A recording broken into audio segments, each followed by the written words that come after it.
There are a ton of awesome custom 2011s that are available today. Of the 2011s that I've seen available, I would say that this one is most comparable to the Staccato XC. Paying for the buck, you might get 98 to 99% of the features for a lot less of a price. Number one, there are 3 things about this custom 2011 that are very unique to only this one. Second thing that is special about this, as I kind of mentioned a little bit earlier, is the price. Once we get to how much is included with this for the price, I think you're gonna be pleasantly surprised. And the third thing that makes this one unique, this one happens to be a Tactical Toolbox Signature Edition. And just a FYI guys, I know a lot of people kind of get weird about this. I paid full price for this. We're gonna go over the pros and the cons of this guy. We're gonna talk about what the shooting experience is like. And then at the very end, we're gonna compare this to the Staccato XC. A couple of years ago, back in 2019, a good buddy of mine let me borrow his Staccato DVCP Omni, which has been renamed to the Staccato XC. And that's the gun that's got me onto this rabbit hole of wanting to find 2011s. The thing that surprised me the most about that gun was it felt like cheating. A lot like this one. I was able to shoot it flat and I was able to shoot it accurately. And thankfully, I still have all the footage from that review. And so we'll be able to do a good comparison on how this fares against it. And then we're gonna talk about, knowing what I know now, would I spend the money that I spent on this again? And we're gonna cover if you could actually conceal carry this or not. So as I was talking about earlier, only 5 of these will ever be made in this specific design. And the reason that Legion Precision has chosen to do something like this, where they create one design and sell 5 pistols, is they noticed that there's a ton of awesome 2011 companies out there. But once that particular company becomes popular, everyone ends up having the same pistol. Say you find a really good 2011 and it seems very special because there's something unique about it. Well, now once everyone and their brother has one, it's not unique anymore. It loses its flavor. And he just decided he didn't want to do things that way. And he said, I would rather create something special in a batch of 5. That way, if you find a batch that resonates with you, you can pick one up and you truly have something that's not only unique now, but will also be unique in the future. Now, whenever you're looking at 2011s, it doesn't matter what brand or company you're looking at, usually they're built for one purpose or another purpose. And if you look at Triarch, for example, I don't know if they're still in business. Didn't they lose a lot of people's money? I don't remember. You guys will have to remind me in the comments. But if you look at Triarch 2011s, they're built for duty and self-defense. But then if you go look at a company, say like Atlas Gunworks, those are more built for competition. I mean, they do have some that were built for like EDC, but for the most part, they're built for competition. They have these giant honking magwells on them, so on and so forth.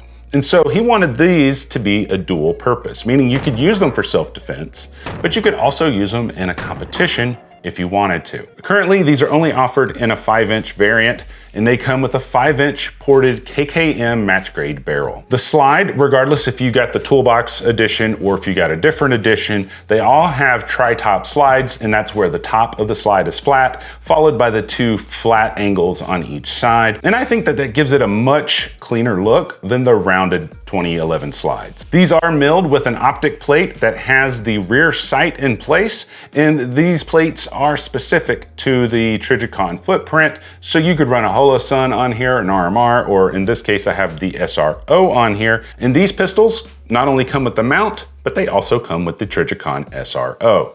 A lot of 2011 companies don't even include the mount, much less a Trijicon SRO. If there is one that exists, I just haven't seen them or heard about them, but from the ones that I've seen, that doesn't happen. They make you spend an additional $160 on the optics plates, and then the optic is all on you. On the frame, it has 2 slots right there for the Picatinny mount. You can also see right above those slots where it says TTB 1 of 5, and then it has Legion Precision's information down below. For the trigger internals, I believe they're using the EGW ignition internals. I mean, there's a ton of different ignition kits, but I don't know which one specifically, but it's really nice. For the trigger shoe, I don't know exactly what brand it is, but it is a flat trigger and it is a long reach trigger. I don't know if they offer different reach kits for these triggers, so you might want to reach out to them and talk to them about that, but the long works perfectly for me. I think they're small, medium, and long. And this trigger pulls between 2.5 and 2.75 pounds.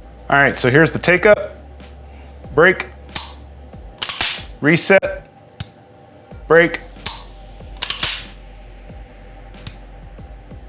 You can see the take up there, that's obviously adjustable. I added additional take up to this trigger for a very specific reason, which we'll cover here in a little bit when we go over the shooting experience, but it's an amazing trigger and it feels really, really nice. The grip is a Chile Gunworks grip and it's made of aluminum. And in this case, I have mine Cerakoted in burnt bronze. The grip safety is pinned into place, so it's basically non-functional. And this is my first time shooting a 1911/2011 that had a non-functional grip safety. And I must say, I kind of want to do that to all of my 2011s because it just feels so much nicer and it's one less thing you have to think about. And so I'm glad he eliminated that. The safeties that are on here have a very audible and tactile feel to them. If you're right-handed, on the index finger side, you have a smaller paddle, and on the thumb side, you have a larger paddle. At first, I thought these were a little bit too large, but I kind of prefer them now that I've shot them. Because when you're out shooting, when you're bringing the gun back, you can actually re-engage the safety with your index finger,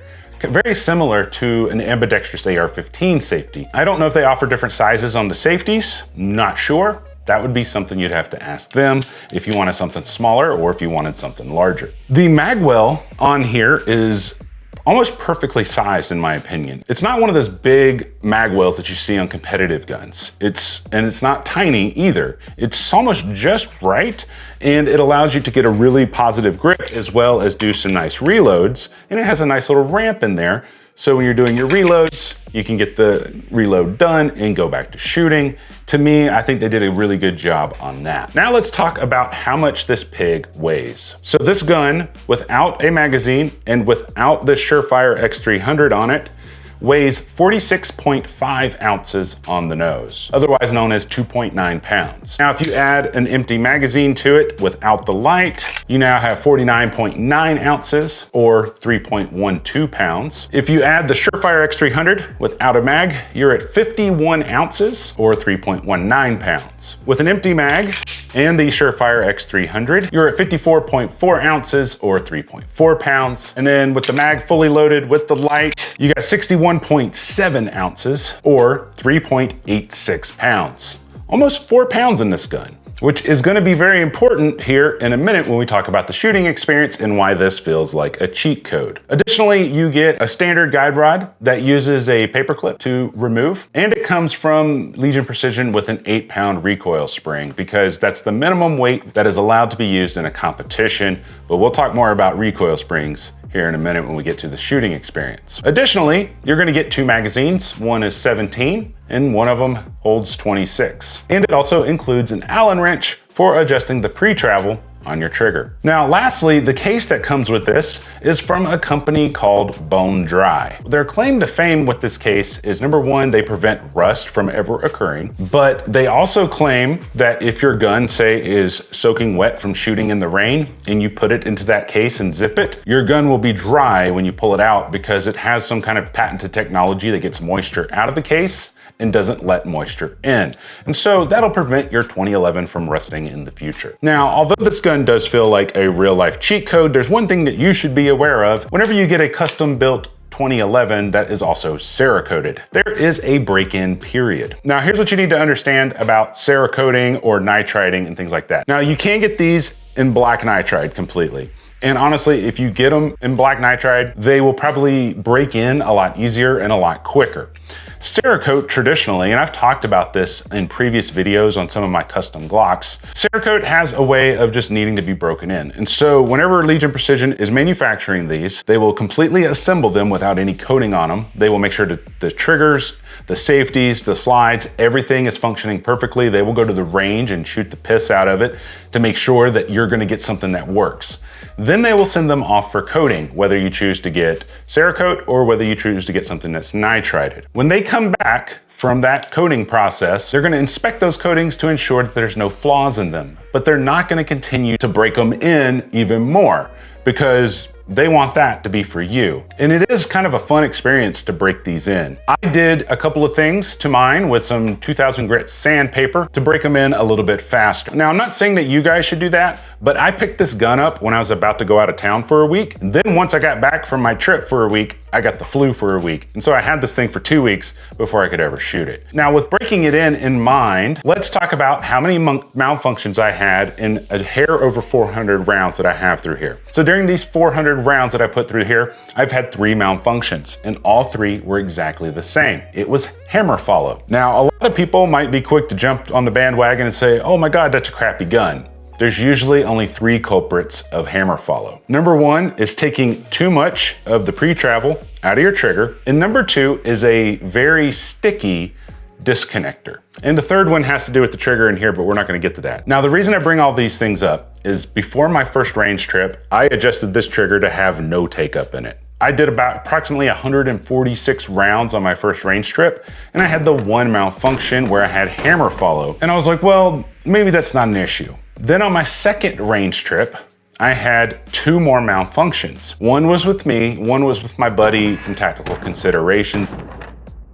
And so when I got home from the range, I knew exactly what it was. I went to my trigger and I took I think I did a half turn or so to bring back some of the pre-travel. And it's been 200 and something rounds since and not a single malfunction. Now, during my testing of this for the first 400 rounds, we will have a part 2 to this video coming later.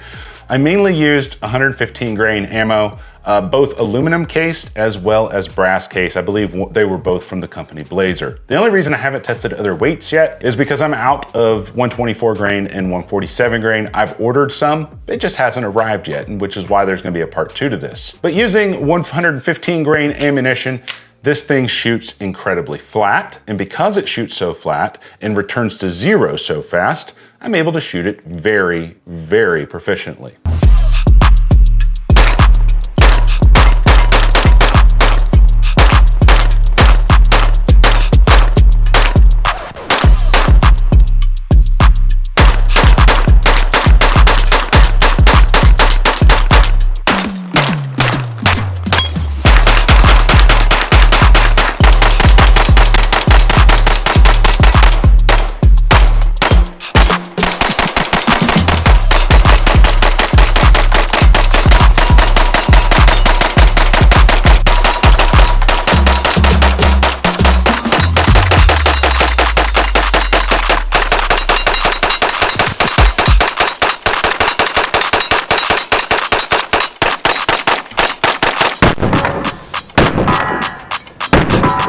After my first range trip, I noticed something interesting about my slow motion footage. As I mentioned earlier, this gun comes with an 8-pound spring because that is the lowest weight that is allowed in competitions. I don't shoot competitions. I don't give a rat's fart about competition shooting.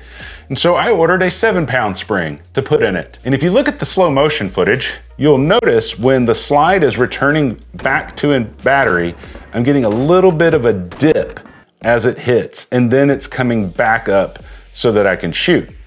And that tells me that it's slightly oversprung. Now, there's other ways you could fix this. You could remove more material and lighten the slide more. But in this case, I just put a 7-pound spring in it. And if you look at this slow motion footage, you'll notice that it comes back completely flat every single time. Now, the cool thing about these is once you get that 8-pound spring broken in, you may or may not need a 7-pound spring. Because I started noticing later on my 3rd and my 4th range trips with this, that as my 8-pound spring got broken in, I found myself not using the 7-pound spring as often, and I'm shooting even flatter than I was on my first range trip. Even with the 8-pound spring, you could still air rack this and, you know, get it the lock open or load another round.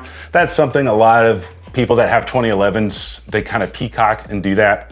I just wanted to show you just in case you were wondering. Now, I know a lot of people will probably want to know this, and I'm just going to go over this briefly. It wouldn't be fair to compare a custom 2011 that's been hand fitted with premium parts to something like my homemade build that I did a couple of years ago. It wouldn't be fair to compare it to something like this Rock Island TAC Ultra that I picked up a couple of years ago, nor would it be fair to compare it to the Bull Armory SAS TAC 2 that I have a video coming on very shortly. And nor would it be fair to compare it to the Springfield Prodigies, whether it's the 5-inch or the 4 1/4 inch, because all of these guns don't use the quality of parts, and nor do they have the quality of hand fitment that something like this has. And so it's really hard to compare it. Although all these guns shoot great, they're just not in the same class. But there is one gun that I have shot that does compare very well to that, and that's gonna be the Staccato DVCP Omni that I shot back in 2019. I put a slow motion footage of me shooting this one next to the Staccato DVCP, also known as the Staccato XC,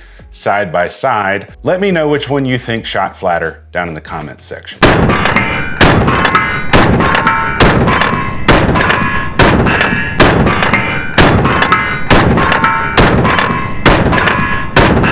Now that you saw that, there should be noted, this one as well as the Staccato XC are operating a little bit differently. The Staccato XC uses a sight block compensator, and the benefit, I guess, of a sight block is your front sight doesn't move during recoil, but when you're using a red dot, it doesn't really matter.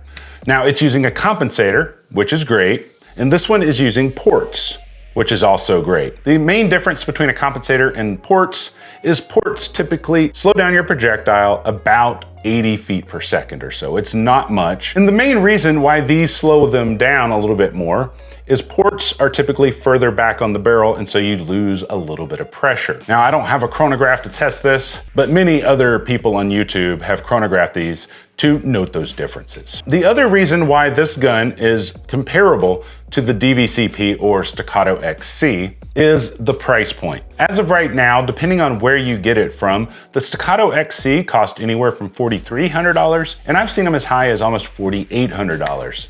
The other thing about the Staccato XC, they don't include your mount for your red dot, and so if you want the mount, you gotta go spend $160 or $180 on it. And then if you want a red dot, you have to also go and provide your own red dot. With this one, red dot mount, everything, mags, bag, all that stuff's included for $3,999. Now, I'm not gonna tell you that this is better than a Staccato XC. I'm gonna do my best to get my hands on a Staccato XC so we can do a more updated comparison between the XC and this one, because it's obviously been 3 years since I fired it. However, when I look back on that footage from a couple of years ago shooting the Staccato, the couple things I remembered were it was super easy to shoot fast, it was super easy to shoot flat, the slide was very easy to unlock, and this also has most of those same features at a lower price point. So with a Staccato XC, if you picked it up for about $4,300 and you had to go buy the mount, the optics mount, and then you went and bought, say, a Trijicon SRO,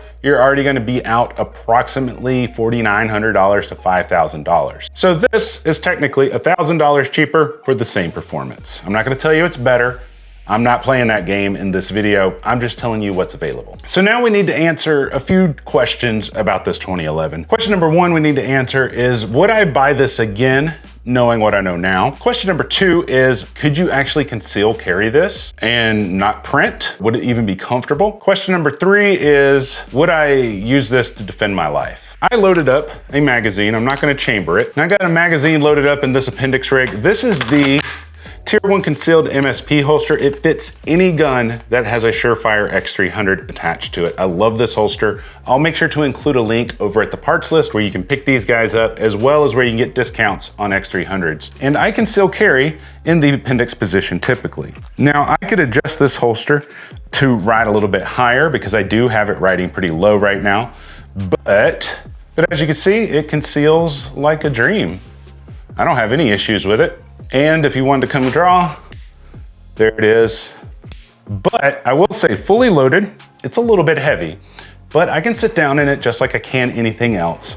However, I'm not gonna say that this is the ideal gun to carry because it is fully loaded. Because of the metal grip and the weight that this thing has, I mean, you literally have about, well, let's see how much this guy weighs. So 80.7 ounces, or 5.04 pounds. Let's just say money was not an option and I had Elon Musk money.